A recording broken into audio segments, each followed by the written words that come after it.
Hello मेरे प्यारे बच्चों, कैसे हैं आप सभी। आशा करता हूँ सही फिट होंगे। प्यारे बच्चों, आज की वीडियो में हम लोग एक्सरसाइज 7.2 करने वाले हैं हमारे क्लास 10th के आर डी शर्मा के लेटेस्ट एडिशन का। लेकिन इस एक्सरसाइज को कंप्लीट करने से बच्चों आपको 3 थ्योरम्स के बारे में पता होना चाहिए। वैसे तो एक बेसिक सा थ्योरम है, उसी से दूसरा बनता है और तीसरा वाला थोड़ा सा अलग है, लेकिन तीनों एक दूसरे से आपस में कनेक्टेड हैं। तो उन तीनों थ्योरम के बारे में जब आप जान जाओगे ना, तो ये एक्सरसाइज आपको एकदम चुटकियों में सॉल्व हो जाएगा, बहुत ही आसानी से सॉल्व हो जाएगा। तो मैं जल्दी से वो तीनों थ्योरम्स आपको बता देता हूँ। और ये जो थ्योरम्स बच्चे बहुत ही ज़्यादा इंपॉर्टेंट हैं, आपके इस साल एग्जाम में जरूर से जरूर आने वाले हैं। ठीक है, तो थ्योरम्स क्या है ये मैं आपको बता देता हूँ। चलो, सबसे पहला जो हमारा थ्योरम है वो ये है, जिसे हम लोग बोलते हैं थेल्स थ्योरम, और शॉर्टकट में इसे बीपीटी भी बोला जाता है, यानी कि बेसिक प्रोपोर्शनलिटी थ्योरम। तो दोनों चीज़ें लिख सकते हो जब एग्जाम में, तो तुम थेल्स थ्योरम भी लिख सकते हो और बीपीटी भी लिख सकते हो, जो तुमको ईजी लगे। ठीक है, तो ये जो थेल्स थ्योरम है ये एक्चुअल में है क्या। तो थेल्स थ्योरम है किसी ट्रायंगल के ऊपर क्या होता है ना, कि जब कभी भी हमारे पास कोई ट्रायंगल हो और उसमें हम लोग एक ऐसा लाइन बनाए जो थर्ड साइड के या किसी भी ट्रायंगल के किसी भी साइड के क्या हो, पैरेलल हो। जैसे हमने ये जो डीई लाइन बनाया वो ट्रायंगल के इस वाले साइड के पैरेलल है, ये और ये साइड पैरेलल है।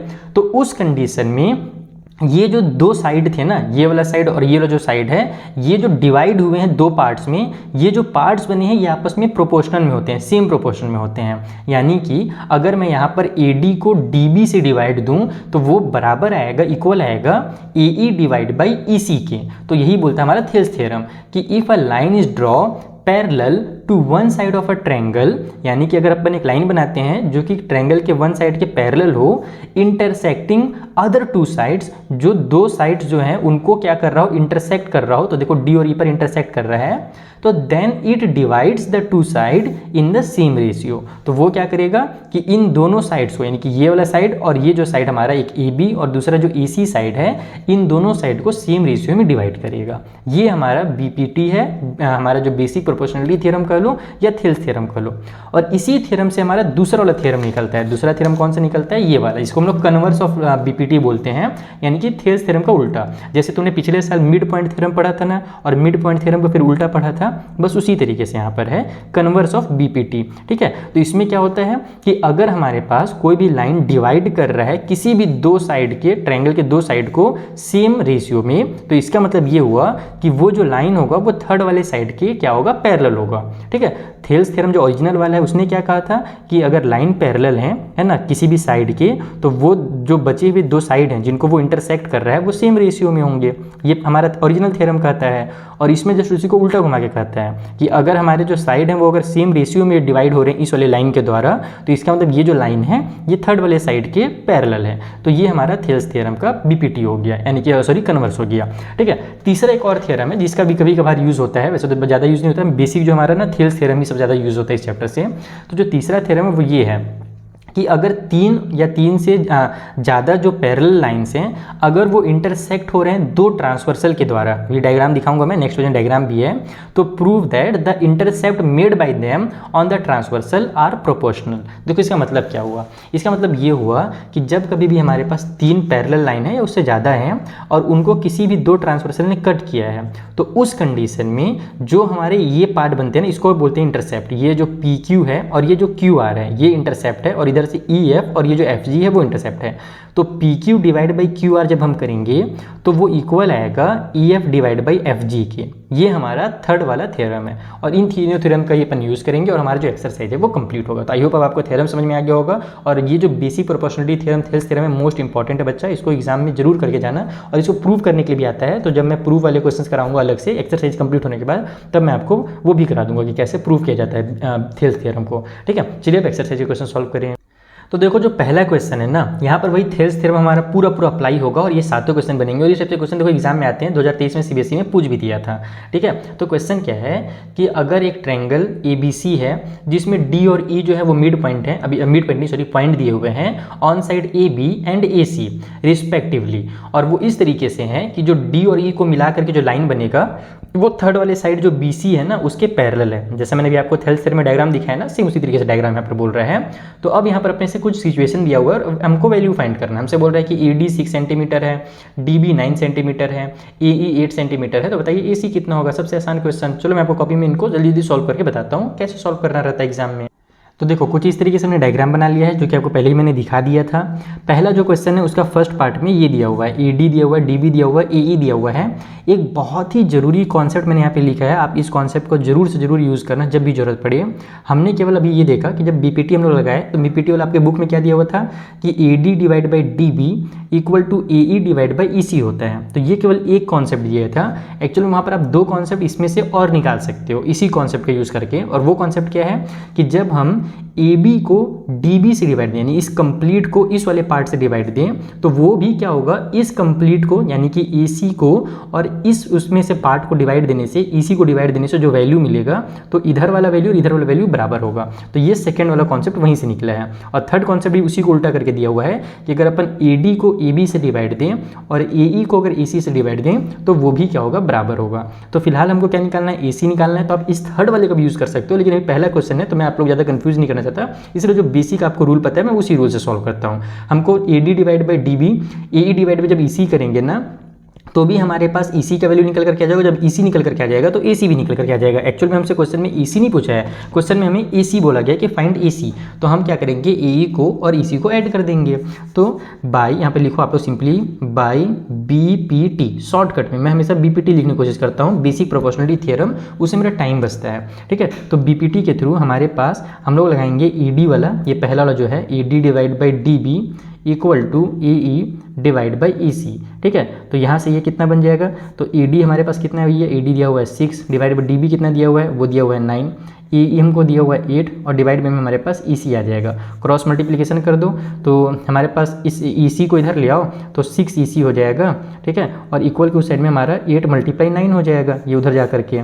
ठीक है, तो यहाँ से जब हम लोग EC की वैल्यू निकालेंगे तो ये हो जाएगा तुम्हारा 8 मल्टीप्लाई 9 डिवाइड बाई में 6, इसको कट कर दो, 3 के टेबल में 3 2 जा 6, 3 3 जा 9, 2 1 जा 2, 2 4 जा 8, तो 4 3 जा 12 तुम्हारा निकल करके आ जाएगा EC। ठीक है, EC जब 12 निकल करके आ गया, सो इसलिए जो हमारा AC होगा वो दो पार्ट से बना है। AC दो किससे मिलकर बना है, एक तो EE से बना है और दूसरा EC से। AE और EC को प्लस करेंगे तो EC निकल करके आ जाएगा, डायग्राम में देख सकते हो। तो यहाँ से AE की वैल्यू हमारे पास 8 दी हुई थी और EC की हमने 12 निकाल ली, तो टोटल आपका निकल जाएगा 20 सेंटीमीटर। तो इस तरीके से तुम्हारा वैल्यू बहुत आसानी से निकल जाएगा। ठीक है, तो आप लोग बाकी का भी यूज़ कर सकते हो, लेकिन हम लोग बेसिक जो पहला क्वेश्चन था उसके लिए मैंने ये यूज़ किया है। तो ये फर्स्ट पार्ट कंप्लीट हुआ। आई होप आपको एकदम बहुत अच्छे समझ में आ गया होगा। अब लोग सर वो सब तो ठीक था, लेकिन आपने अपना व्हाट्सअप नंबर क्यों दिया है, तो मैं जल्दी से बता देता हूँ। देखो बच्चे लोग, किसी भी एग्जाम को क्लियर करने के लिए सबसे ज़्यादा जो जरूरी होता है ना, वो ये होता है कि आप उसके लिए कितना ज़्यादा क्वेश्चन पेपर सॉल्व किए हो प्रैक्टिस करने के लिए। क्योंकि हम लोग एग्जाम से पहले घर में बहुत सारे क्वेश्चन अपने बुक से बना लेते हैं, लेकिन जब क्वेश्चन पेपर की प्रैक्टिस नहीं किए रहते हैं ना, तो एग्जाम में जाकर के हमारा खेल खत्म हो जाता है। मैंने कई लोगों को देखा है, तुम लोग केवल बच्चे लोग कोई बात नहीं कर रहा हूँ, बड़े बड़े एग्जाम जो होते हैं ना उसमें भी यही चीज़ होता है। तो इसीलिए आप लोग प्रीवियस ईयर क्वेश्चन हो गया या फिर प्रीवियस ईयर नहीं तो नए सैम्पल पेपर जरूर सॉल्व किया करो। तो मैंने क्या किया है, बहुत सारे सैम्पल पेपर डिज़ाइन किए हैं और उसमें ऐसे क्वेश्चन ऐड किया है जो प्रीवियस ईयर में आ भी चुके हैं, यानी कि वो सैम्पल पेपर भी है और उसमें क्वेश्चन ऐसे हैं जो कि हमारे प्रीवियस ईयर में आ चुके हैं। तो वो सारे सैम्पल पेपर्स, और कितने सैम्पल पेपर पता है तुम लोग को, एक एक सब्जेक्ट का मैंने 4 सैम्पल पेपर बनाए हैं। मैथ्स का 4 है, इंग्लिश का 4 है, हिंदी का 4 सैम्पल पेपर है ना, साइंस का, सोशल साइंस का, तो 4 सैम्पल पेपर है। उसके अलावा मैंने हर चैप्टर के नोट्स बना दिए हैं रिवीजन के लिए, क्विक रिवीजन हो जाए तुम्हारा, और उसके नीचे उसके 20-20 PYQ भी डाल दिया है। और जो मैंने सैम्पल पेपर बनाए हैं ना, उसके मैंने सोल्यूशंस भी बना दिए हैं। तो इतना ज़्यादा मैंने मेहनत किया है और मैं चाहता हूँ कि वो मेहनत जो है बच्चों का काम है, क्योंकि मैं देखा हूँ मेरे बच्चे जो मैक्सिमम पढ़ते हैं बिहार से, उत्तर प्रदेश से, झारखंड से साइड के बच्चे हैं जो ज़्यादा खर्च नहीं कर पाते हैं अपने पढ़ाई में। तो वो महंगे जो ओसवाल का बुक हो गया या एजुकार्ड का जो 500-500 का एक सब्जेक्ट का आता है, वो सब बच्चे लोग ले नहीं पाते हैं। तो इसीलिए मैंने वो सब नोट्स बनाए हैं। तो अगर आपको उसका सॉफ्ट कॉपी चाहिए PDF के फॉर्म में, तो आप इस नंबर पर व्हाट्सअप कीजिएगा, वहाँ पर मेरी टीम आपसे कॉन्टैक्ट करेगी और आप वहाँ पर पे करके उन नोट्स को बहुत ही कम दाम में ले सकते हो। उसके जो ऑफर की वजह से ऊपर नीचे होते रहते हैं प्राइस, इसलिए मैं यहाँ पर प्राइस रिवील नहीं कर रहा हूँ। जब भी आप इस वीडियो को देखिएगा और आपको नोट्स लेने का मन होंगे तो आप जाकर के हमारी टीम से बात कीजिएगा, वो उस समय का जो करेंट प्राइस है, वो ऑफर वाला जो भी रहेगा वो बता देंगे। ठीक है, बहुत कम रहेगा, टेंशन नहीं लो, आपका 200 से 300 में ही काम हो जाएगा, मैक्सिमम 400, उससे ऊपर नहीं जाता है प्राइस कभी भी। ठीक है, और उसमें सारे सब्जेक्ट आपको मिल जाते हैं। तो ये पहला पार्ट हुआ। अब चलो जो सेकंड पार्ट क्वेश्चन है ना, उसे बनाया जाए। तो देखो जो हमारा सेकेंड वाला पार्ट है, वहाँ पर हमें AD डिवाइड बाई DB का वैल्यू दे दिया है 3/4, ये वाले पार्ट का इसका रेशियो अपने को दे दिया है, और कंप्लीट AC का वैल्यू बता दिया 15 सेंटीमीटर, और हमसे बोल रहा है कि AE की वैल्यू फाइंड कीजिए। तो हम क्या जानते हैं, तो हम लोगों को पता है by basic proportionality theorem, BPT से हमको ये पता है कि अपने पास AD डिवाइड बाई जो DB होता है वो इक्वल होता है AE डिवाइड बाई EC के, और यहीं से अपने को ये जो AE है ना ये फाइंड करना है। तो अब कैसे AE को कैसे फाइंड किया जाए, तो सबसे पहले इसको लिखने से पहले तुम यहाँ पर मान लो कि जो AE है ना उसका वैल्यू तुम लोग x मान लो। अब x मैं इसलिए लिख रहा हूँ क्योंकि बार बार AE लिखूंगा ना तो मेरा बोल बोल के मुंह भी दुखने लगेगा और यहाँ पर लिखने में भी दिक्कत होगा। तो let AE equal to x थोड़ी देर के लिए। तो अब यहाँ पर अगर ये x है और टोटल अगर AC जो है वो 15 है, तो जो EC होगा वो कितना होगा, तो जाहिर सी बात है कि हमारे पास टोटल देखो 15 सेंटीमीटर का है और यहाँ से लेकर के यहाँ तक x हमने बता दिया।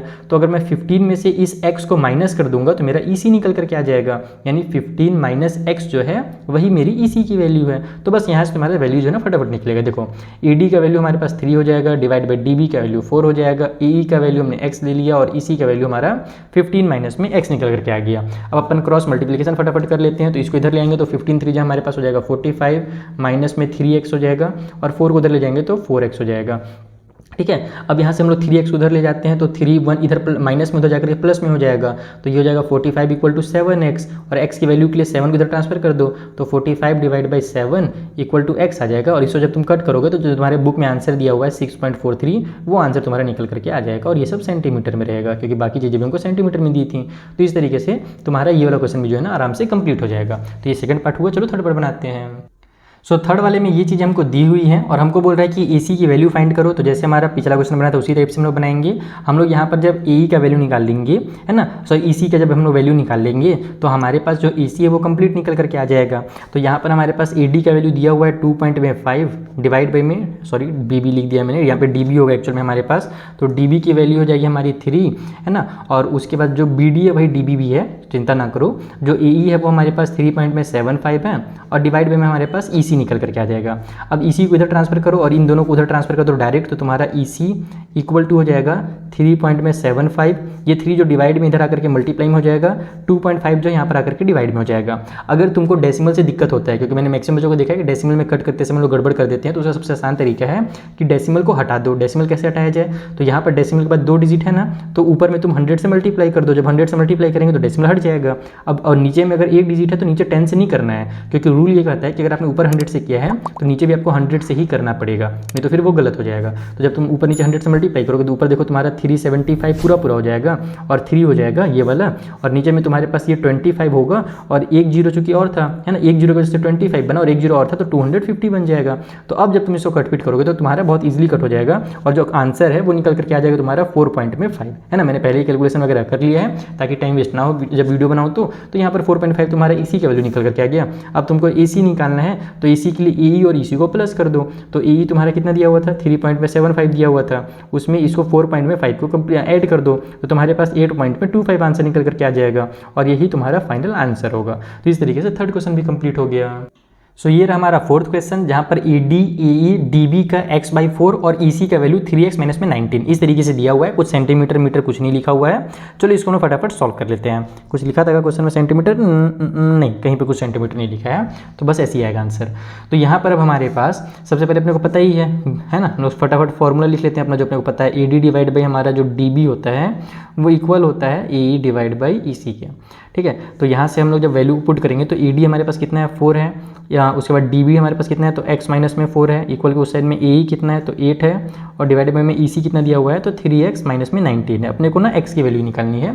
हम लोग क्रॉस मल्टीप्लिकेशन कर देते हैं तो 4 का मल्टीप्लाई हो जाएगा तुम्हारा 3x माइनस में 19 से और इधर हमारा 8 का जो है वो मल्टीप्लाई हो जाएगा x माइनस में 4 से। तो यहाँ पर 4 3 हमारे पास 12 हो जाएगा और 19 चौके हमारे पास 76 हो जाएगा। यहाँ पर 8x हो जाएगा और 8 4 जो हमारा 32 निकल करके आ जाएगा। अब अपन इसको अगर सॉल्व करें तो x को इकट्ठा कर लेते हैं, नंबर को एक तरफ कर लेते हैं तो ये हो जाएगा 12x माइनस में 8x इक्वल के उस साइड में हमारा माइनस का 32 पहले से ये इधर जाकर के प्लस का हमारा 76 बना लेगा। तो ये तुम्हारे यहाँ पर से ये 4x निकल करके आ गया और ये जब सॉल्व करोगे तो तुम्हारा 6 में से 2 माइनस होगा तो 4 और ये भी 4 हो जाएगा तो 44 हो जाएगा। और बड़े नंबर प्लस की साइन है तो प्लस वाला 44 होगा। तो x की वैल्यू हो जाएगी 44 डिवाइड बाई 4, यानी कि यहाँ से तुम्हारा जो x है वो कितना निकल करके आ जाएगा तो 11 निकल करके आ जाएगा। तो इस तरीके से तुम्हारा क्वेश्चन नंबर 4 भी कंप्लीट हो गया। तो बहुत आसान क्वेश्चन है यार, बस एक बार तुम लोग BPT बना लो ना तो सारे क्वेश्चन उसी तरीके से बन जाते हैं। तो ये जो क्वेश्चन नंबर 5 और 6 रहेगा वो आपके लिए मैं होमवर्क दे करके जाता हूँ, क्योंकि मैं इतना ज़्यादा समझा रहा हूँ तो मुझे बस ये देखना है कि बच्चों को समझ में भी आ रहा है या वो यहाँ पर केवल नोट्स कंप्लीट करने आए हुए हैं। तो कमेंट करके जरूर बताना कि हाँ जी समझ में आ रहा है, और इनका आंसर भी जरूर बताना। हम लोग जो 7th वाला क्वेश्चन 2023 के बोर्ड एग्जाम में आया था हम लोग उसको बना लेते हैं। यहाँ पर भी AD DB और इनका वैल्यू x के फॉर्म में दिया हुआ है और हमको x की वैल्यू निकालनी है। तो हम लोग पहले तो फॉर्मूला लिखेंगे, और यहाँ पर जब मैं अभी देखो शॉर्टकट में मैं लिख रहा हूँ, ठीक है। शॉर्टकट का मतलब है कि मैं जो लिख रहा हूँ अभी ना वो मैं लिख रहा हूँ डायरेक्ट आप लोगों के लिए, लेकिन जब तुम लोग एग्जाम में बनाओगे तो बगल में या फिर ऊपर में कहीं पे लिखते रहना कि by Thales theorem, by BPT, कुछ भी जरूर लिखना, ठीक है। ये हम लोग कंटिन्यू बना रहे हैं इसलिए मैं हर बार हर क्वेश्चन में नहीं लिख रहा हूँ। तो ED का वैल्यू x है, DB का वैल्यू हमारे पास x-2 दिया हुआ है, इक्वल के साइड में AE का वैल्यू x+2 हो जाएगा, और इसी का वैल्यू हमारे पास x-1 हो जाएगा। क्रॉस मल्टीप्लाई कर देते हैं तो x फिर ब्रैकेट में x-1 हो गया, इक्वल के साइड में x+2, और फिर हमारे पास x-2 हो जाएगा मल्टीप्लाई में। अरे ये तो फॉर्मूला बन गया, बहुत आराम से बन जाएगा ये। तो यहाँ से तुम्हारा x का स्क्वायर आ जाएगा और माइनस में x आ जाएगा, ठीक है। इधर हमारे पास देखो a+b और a-b का फॉर्मूला लग जा रहा है, तो a² माइनस में b का स्क्वायर कर दो, डायरेक्टली आपका आंसर आ जाएगा। तो यहाँ से तुम्हारा x² माइनस में x इक्वल टू साइड में x² और माइनस में 4 निकल करके आ गया। तो अब काम करो, डायरेक्ट मैं तुमको बता रहा हूँ, चीज़ों को इस x को उधर ले जाओ, बाकी सबको इधर ले आओ, तुम्हारा आंसर आ जाएगा। देखो ये x² इधर पहले से है, ये इधर आकर के माइनस का x² हो जाएगा, ये माइनस वाला 4 इधर आकर के प्लस वाला 4 हो जाएगा, ये जो माइनस का x है उधर जाकर के प्लस का x हो जाएगा, ये दोनों कट हो गए, 4 इक्वल टू x लिख लो या x इक्वल टू 4 लिख लो, बतिया एक ही है, तो एक ही बार में आंसर निकल करके आ गया। तो इस तरीके से तुम्हारा ये जो पहला पार्ट था बच्चा होता है कंप्लीट। अब मुझे थोड़ा सा लेना है सांस, और हम लोग उसके बाद बनाते हैं क्वेश्चन नंबर 2। तो देखो जो सेकंड वाला क्वेश्चन है उसमें भी आपको वही काम करना है जो आपने पहले किया है, बस यहाँ पर आपको क्या करना है कि लास्ट में लिख देना है कि ये हमारे पास जो साइड्स है वो पैरेलल है। यानी कि यहाँ पर देखो हमें बोल रहा है कि एक ट्रायंगल ABC है, D और E पॉइंट है AB और AC के ऊपर, जैसे पहले थे। आपको for each of the following cases show करना है कि DE पैरेलल होगा BC का, तो दोनों में आपका क्या बोलते हैं शो हो जाएगा। आपको वही जैसे मैंने पिछले बार डिवाइड करके दिखाया, बस उसी तरीके से डिवाइड करना है और रेशियो निकाल देना है। जब रेशियो निकल जाएगा तो ऑटोमेटिकली ये प्रूफ हो जाएगा हमारे थ्योरम से, BPT वाले थ्योरम से, कि ये क्या हमारे जो साइड्स हैं वो आपस में पैरेलल हैं। तो पिछला जो काम किया था वही काम करना है। ये जो हमारा थर्ड वाला है वो भी लगभग सिमिलर क्वेश्चन है। इसमें भी वही बोल रहा है कि ये जो फिगर बना हुआ है यहाँ पर PQ और EF को आपको क्या करना है, ये देखो ये जो PQ ये वाली लाइन और EF ये वाली जो साइड है इसको आपको आपस में पैरेलल शो करना है। तो जो क्वेश्चन नंबर 2 में बोल रहा है यहाँ पर लिख करके दिया गया है और यहाँ पे डायग्राम बना करके दिया हुआ है, और यहाँ पर थोड़ा सा अलग टाइप से डायग्राम बनाया हुआ है। तो चलो इसको मैं समझा देता हूँ, नहीं तो बच्चे लोग बोलेंगे सर नॉर्मल वाला ABCD वाला तो समझ में आ रहा था, ये थोड़ा सा उल्टा कर दिया, तो इसको कैसे बनाना है चलिए मैं आपको कॉपी में समझा दूँ। तो देखो कुछ इस तरीके से ये डायग्राम बना हुआ था ना। अगर आपको ये डायग्राम ऐसे देखने में कंफ्यूजन लग रहा है, क्रिएट कर रहा है ना, तो आप इसको थोड़ा सा घुमा लो, कुछ इस तरीके से घुमा लो, तो अब आपका वही वाला डायग्राम दिखेगा आपको, जैसे ABCD जो बनता था हमारे पास, और ऐसे हम लोग DE बनाते थे, है ना। ABC ऐसे ट्रायंगल रहता था और DE बनता था। तो उस कंडीशन में क्या होता था, ये वाला पार्ट और ये वाले पार्ट का रेशियो इस वाले और इस वाले पार्ट के रेशियो के बराबर होता था। तो अपने को यहाँ पर वही चेक करना है। देखो पिछला जो क्वेश्चन नंबर 2 है उसमें तो रेशियो बराबर ही निकलेगा, क्योंकि वहाँ पे शो करने के लिए बोला है, और इसमें चेक करने के लिए बोल रहा है कि ये हमारा जो रेशियो है वो बराबर निकल रहा है कि नहीं निकल रहा। अगर निकल जाएगा तो ये और ये पैरेलल हो जाएंगे। तो चलो यहाँ पर अपन बना देते हैं इसको। सबसे पहले लिखता हूँ मैं ऊपर में DP और डिवाइड बाई में ये जो हमारा PE है उसको वैल्यू को निकाल करके देखते हैं। तो ऊपर में हमारा 3.9 है, नीचे में 3 है, कट करूँगा तो 3 1 जा 3 और 3 3 जा 9 आ जाएगा, है ना। नीचे में तो 3 1 जा 3 हो जाएगा, तो 1 लिखने की जरूरत है नहीं। तो 1.3 आ जा रहा है हमारा इधर वाले का वैल्यू। अब चाहो तो नीचे में 1 ऐसे लिख भी सकते हो, ओके। दूसरा जो हमारा इधर से है तो हमने DP और EP ऐसे नाम लिया था, तो उसी तरीके से DQ और ये QF नाम ले लेंगे अपन, ठीक है। तो यहाँ पर मैं लिखता हूँ इसको DQ डिवाइड बाई में QF। तो DQ कितना है तो 3.6 है, डिवाइड में QF कितना है तो 2.4 है। तो ये दोनों 12 के पहाड़ा से कट हो जाएंगे, 12 के टेबल से 12 3 जा हमारे पास हो जाएगा, तो 0.3 लिख लो, और 12 2 जा होता है 24, तो 0.2 लिख लो। तो 0.3 और 0.2 आ जा रहा है हमारा आंसर, और यहाँ पर 1.3 आ रहा था, यानी कि ये रेशियो और ये रेशियो अलग अलग निकल करके आ रहे हैं। तो तुम लिखोगे हेयर, यहाँ पर हमारे पास जो DP डिवाइड बाई PE था ना वो इक्वल नहीं हो रहा है, इक्वल करके उसको ऐसे कट कर दो कि इक्वल नहीं है हमारे DQ डिवाइड बाई QF के, इसलिए हमारा जो PQ नाम का जो लाइन है PQ is not parallel. PQ जो है वो हमारा पैरेलल नहीं होगा किसके, तो EF के। इस तरीके से तुम्हारा जो आंसर है वो कंप्लीट हो जाएगा। ये हो गया तुम्हारा क्वेश्चन नंबर 3। क्वेश्चन नंबर 4 भी मैं नहीं बना रहा हूँ। क्यों नहीं बना रहा हूँ, क्योंकि ये जो हमारा यहाँ पर मैंने 7th वाला क्वेश्चन बताया था ना, सेम टू सेम उसी तरीके से बस डायग्राम बना कर दे दिया है कि इस वाले डायग्राम में से आपको x की वैल्यू निकालनी है। तो जो मैंने यहाँ पर बहुत सारे क्वेश्चन x वाला कराया था सेम उसी तरीके से ये भी बन जाएगा। तो इसको भी हटा दो, गोली मारो, मतलब तुम लोग बना लेना, मैं यहाँ पे नहीं बता रहा हूँ, टाइम वेस्ट नहीं करना फालतू आप लोगों का और नहीं मेरा। अगला जो क्वेश्चन है 5th वाला उसको बनाते हैं, क्योंकि थोड़ा नया टाइप से डायग्राम है ना। इसमें बोल रहा है कि फिगर 4 पॉइंट ये वाला जो हमारे पास 7.5 7.48 है। इस फिगर में ए बी और सी डी पैरेलल है, ये साइड और ये साइड पैरेलल दे दिया है। आपको x की वैल्यू निकालनी है, देखो बहुत सारे आपको x दिख रहे हैं ना, उसमें से x की वैल्यू निकालनी है। और उसी टाइप से आपका 7.49 वाला जो अगला क्वेश्चन है उसमें भी वही टाइप से क्वेश्चन है। तो पहले ये बना लेते हैं फिर उसको समझेंगे। तो देखो इस तरीके से कुछ डायग्राम दिया हुआ है और यहाँ पर बोला जा रहा है हमसे कि ये जो सी डी है और ए बी जो है वो आपस में पैरेलल है। क्वेश्चन में साफ से बोला था ये गिवन अपने को कि हमारे पास A B is parallel to C D.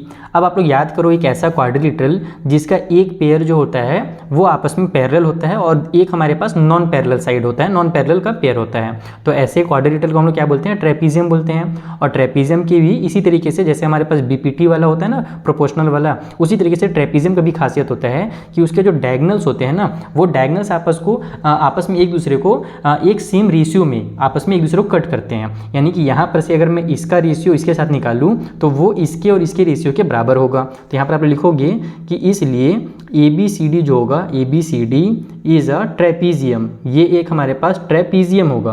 और अगर ये एक ट्रेपीजियम है तो उस कंडीशन में हमारे पास जो ए ओ होगा यानी कि ये वाला साइड, अगर उसको अपन डिवाइड देते हैं सी ओ से तो वो इक्वल होगा बी ओ और डिवाइड बाई में हमारे पास डी ओ के। ये हमारा रूल है ट्रेपीजियम के अंदर। तो बस सिंपली आप वैल्यूज को पुट करो, आपका एक्स वैल्यू निकल करके आ जाएगा। ए ओ आपके पास कितना है तो 3x माइनस में 1 है। फिर आपके पास जो सी ओ है वो कितना है तो 5x माइनस में 3 है, ठीक है, 5x माइनस में 3। उसी तरीके से बी ओ कितना दिया हुआ है तो हमारे पास 2x प्लस में 1 दिया हुआ है। और डिवाइड बाई में ये जो डी ओ है वो हमारे पास दिया हुआ है 6x माइनस में 5। चलो फटाफट क्रॉस मल्टीप्लीकेशन कर देते हैं। तो यहाँ से तुम्हारा 3x माइनस 1 का मल्टीप्लाई हो जाएगा 6x माइनस 5 से। इधर तुम्हारे पास जो 2x प्लस 1 है उसका मल्टीप्लाई हो जाएगा 5x माइनस 3 के साथ। तो यहाँ 3 6 हमारे पास 18 हो जाएगा और x का स्क्वायर 3 5 हमारे पास 15x हो जाएगा। फिर हमारे पास 6 का 1 से मल्टीप्लाई होगा तो माइनस का 6x और 5 1 5 होगा, लेकिन माइनस माइनस प्लस का 5 हो जाएगा। इस तरफ हमारे पास 10x स्क्वायर आ जाएगा। फिर इसका ऐसे मल्टीप्लाई हुआ तो माइनस का 6x हो गया। फिर हमारे पास किससे बचा था, हाँ इन दोनों का हमने कर दिया। अब 1 से बचा है तो 1 का 5 से करेंगे तो 5x और प्लस 1 का माइनस 3 से होगा तो माइनस का 3 आ जाएगा। अब यहाँ पर चीज़ों को ट्रांसफर कर लो, एक तरफ कर लो तो 18x स्क्वायर माइनस में 10x स्क्वायर हो जाएगा। इसको सॉल्व करेंगे तो हमारे पास कितना आएगा, माइनस का 21x आएगा। और इसको भी सॉल्व करके इधर ले आओ तो इन दोनों को सॉल्व करेंगे तो माइनस का 1x आएगा, उसको इधर ले आएंगे तो प्लस का 1x हो जाएगा, ठीक है। उसके बाद हमारे पास इधर प्लस की 5 है और ये माइनस की 3 इधर आकर के प्लस की 3 हो जाएगी, इक्वल टू साइड में 0 हो गया। तो इन दोनों को सॉल्व किया हमने तो 8x स्क्वायर आ गया। उसके बाद यहाँ पर सॉल्व करेंगे तो माइनस का 20x हो जाएगा। इन दोनों को हम लोग सॉल्व करें तो हमारे पास 8 आ गया, इक्वल टू साइड में 0। अब देखो इन सभी में से हम लोग यहाँ पर से इसको छोटा कर सकते हैं। छोटा कैसे कर सकते हैं, तो इन सभी में हम लोग 4 कॉमन देख रहे हैं तो 4 को कॉमन ले लो। तो 4 कॉमन लोगे तो ये 2x स्क्वायर हो जाएगा, माइनस में 5x हो जाएगा और प्लस में 2 इक्वल टू साइड में 0 आ जाएगा। अब 4 को जब मैं 0 के पास भेजूंगा तो 0 डिवाइड बाई 4 यानी कि 0 हो जाएगा। तो हमने कॉमन इसीलिए लेते हैं ताकि उसका हम लोग मर्डर कर सकें, उसका खेल खत्म कर सकें। तो यहाँ से तुम्हारा ये 2x स्क्वायर माइनस में 5x प्लस में 2 इक्वल टू साइड में 0 हो गया। अब हम लोग को क्या करना है कि बीच वाले कुछ इस तरीके से स्प्लिट करना है कि इन दोनों के प्रोडक्ट के बराबर हो जाए। तो बीच में 5 है और इन दोनों का प्रोडक्ट 4 है तो 5 को हम लोग क्या करेंगे 4 और 1 में कन्वर्ट कर देंगे, क्योंकि 4 1 जा 4 भी हो जाएगा और 4 और 1 5 भी आ जाएगा। तो ये हो जाएगा तुम्हारा 2x स्क्वायर माइनस में 4x माइनस में 1x और प्लस में 2 इक्वल टू साइड में 0। अब इन दोनों में से 2 और x को कॉमन ले लो तो यहाँ पर x बचेगा, यहाँ पर 2 बचेगा। इन दोनों में से माइनस 1 को कॉमन ले लो तो ये भी हमारा x माइनस में 2 हो जाएगा, इक्वल टू साइड में 0। तो यहाँ से आपके पास बन गया x माइनस में 2 और दूसरा वाला फैक्टर 2x माइनस में 1 इक्वल टू साइड में 0। तो अब हमारे पास दो आंसर निकल कर के आ रहे हैं। एक तो निकल कर के आ रहा है x माइनस में 2 इक्वल टू 0, तो x की जो वैल्यू होगी वो प्लस वाली 2 हो जाएगी और यही आंसर आपके बुक में भी दिया हुआ है। दूसरा वैल्यू हमारा निकल कर के आ रहा है 2x माइनस 1 इक्वल टू 0, तो x का जो वैल्यू होगा ये 1 उधर जाकर के प्लस 1 और 2 इधर आकर के डिवाइड बाई 2 हो जाएगा, तो 1/2 आ रहा है। तो बुक में ये वाला आंसर क्यों नहीं लिया है, बच्चे लोग इसमें कन्फ्यूज रहते हैं। तो मैं एकदम सिंपल से तुमको आंसर बता देता हूँ कि तुम लोग इसमें से इस वाले में जो हमारा 5x माइनस में 3 है, इसमें जब तुम वैल्यू को पुट करोगे है ना, तो हमारे पास देखो जो साइड होता है वो उसका कुछ ना कुछ लेंथ होता है। जो भी हमारे पास लाइन है वो हमेशा 1 सेंटीमीटर 2 सेंटीमीटर या कोई भी पॉजिटिव नंबर में ही आएगा। हमारे पास 0.5 0.2 कोई भी पॉजिटिव नंबर होगा। जिस जो दूरी होती है वो कभी तो नेगेटिव हो नहीं सकती है। लेकिन जब मैं यहाँ पर हम लोग वैल्यू को पुट करेंगे ना, जब तुम लोग चेक करोगे 5x दिया हुआ है तो 5 को मल्टीप्लाई 1/2 करके -3 करोगे तो ये 5/2 माइनस में 3 हो जाएगा और ये बन जाएगा तुम्हारे यहाँ से कितना 5 2 3 जा 6 और डिवाइड बाई में हमारा 2, तो ये बन गया तुम्हारा -1/2 और ये निगेटिव निकल कर क्या जा रहा है। तो हम लोग का लेंथ कभी भी निगेटिव नहीं होता है, इसलिए ये आंसर बुक ने नहीं लिया है। बुक में ये वाला आंसर आपको दिया हुआ और यही सही आंसर भी है। तो इस तरीके से तुम्हारा 5th क्वेश्चन भी होता है कंप्लीट। चलो देखते हैं 6th वाले में क्या दिया हुआ है अलग से। सो सिक्स वाला क्वेश्चन भी एकदम सेम टू सेम है। यहाँ पर भी इसी तरीके से एक्स वाई जेड करके दिया हुआ है आपको, है ना, एक्स एन करके दिया हुआ है और आपको बोल रहे हैं यहाँ पर ये एक्स की जो वैल्यू वो फाइंड कीजिए। तो जैसे मैंने अभी फिफ्थ वाला बताया सेम उसी तरीके से सिक्स वाला बना लो। हम लोग बढ़ते हैं सेवंथ के पास और इसको बनाते हैं। इसमें बोल रहा है कि डी और ई जो है वो पॉइंट है ए बी और ए सी के ऊपर एक ट्रायंगल ए बी सी में, जहाँ पर डी ई और बी सी पैरेलल हैं और साथ ही साथ ये भी बता दिया है कि डी बी है ना, sorry B D equal to C E है। आपको ये प्रूव करना है कि जिस ट्रायंगल के बारे में ये बोल रहे हैं ना, उस ट्रायंगल में हमारा जो साइड है वो दो ठो इक्वल है, यानी वो ट्रायंगल आइसोस्केल ट्रायंगल है, ऐसा प्रूव करना। और ये भी क्वेश्चन 2 बार आ चुका है सीबीएसई बोर्ड में। चलो इसको बना लेते हैं फटाफट। तो देखो कुछ इस तरीके से इसका डायग्राम बनेगा, जहाँ पर डी ई और बी सी को दिया हुआ है पैरेलल। इस वाले क्वेश्चन को बनाने के लिए तुम्हारे स्कूल में मुझे पता है तुमको कौन सा मेथड बताया होगा, +1 वाला मेथड बताया गया होगा। ज़्यादातर स्कूल में वही मेथड क्योंकि बताया जाता है, लेकिन मैं तुमको एक नया मेथड ही बता देता हूँ ताकि तुमको जो भी मेथड ईजी लगे, स्कूल वाला ईजी लगे तो तुम बोर्ड एग्जाम में स्कूल वाले मेथड से बना लेना, मेरा मेथड ईजी लगे तो ये मेथड लगा लेना। दोनों मेथड बिल्कुल सही है।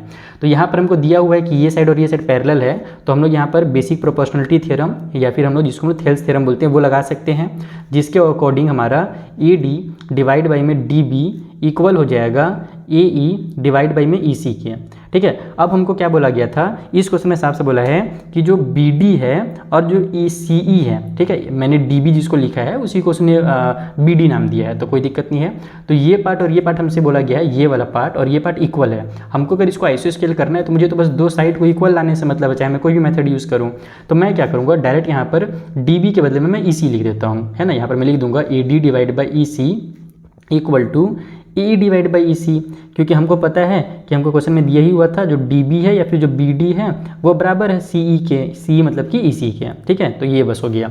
तो यहाँ से हमारा ई सी से ई सी कैंसिल हो जाएगा, जब मैं इसी को ट्रांसफर करूँगा तो डिवाइड हो जाएगा, है ना। तो बचेगा क्या मेरे पास, हमारे पास बचेगा ए डी और इक्वल के उस साइड में ए ई बच जाएगा। कौन कौन सा पार्ट बचा, तो ये वाला पार्ट ए डी और ये वाला पार्ट ए ई बच गया। अब क्या करो कि इस वाले पार्ट में भी डी बी ऐड कर दो और इस वाले पार्ट में भी डी बी ऐड कर दो। तो बोलोगे सर डी बी क्यों ऐड करें, हम तो इसी ऐड करना है। देखो भी मैं समझा रहा हूँ, आप लोग इसमें लिखो ऐड डी बी, है ना, D D D D D क्या लिख दिया मैं, D be in both side. ठीक है, हम दोनों साइड में अगर डी बी ऐड करते हैं तो क्या निकल कर के आएगा, देखो ए डी में मैं डी बी ऐड कर देता हूँ और इधर जो ए ई है उसमें भी मैं डी बी ऐड कर देता हूँ। तो ए डी और डी बी तो हमारे पास मिल करके ए बी बना लेंगे, लेकिन इस साइड में ए ई और प्लस में मैं डी बी के बदले फिर से क्या लिख सकता हूँ, मुझे पता है डी बी और सी ई बराबर हैं, तो इसके बदले में मैं सी ई लिख सकता हूँ और यहाँ पर वही रीजन लिख दूंगा भैया मेरा बी डी और जो सी ई था वो अपने को क्वेश्चन में बराबर दिया हुआ था।